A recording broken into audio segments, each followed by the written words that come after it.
How a letter is structured. Like any other forms of writing, a letter has a typical, conventional structure that you should follow. If you write your letter ignoring these conventions, your writing would be considered inappropriate. In other words, you should properly reflect the features of letter writing to your letter.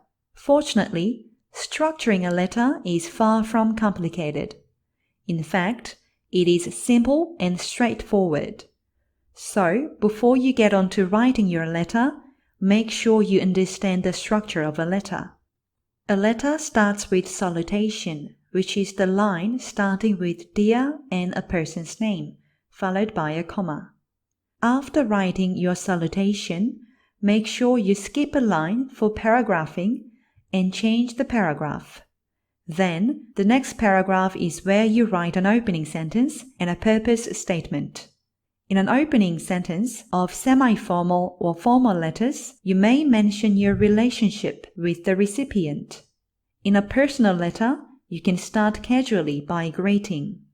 Please be careful. The opening sentence is not the place where you mention your name. In English letter writing, people do not write their name in the beginning of a letter. They leave it to the very end of a letter. Mention your relationship instead. For example, your opening sentence can be, "I'm a regular customer of your restaurant," or "I was one of your students at Fisher College in 2015, for example, instead of writing, "I am Jenny Park." An opening sentence can be omitted in some cases.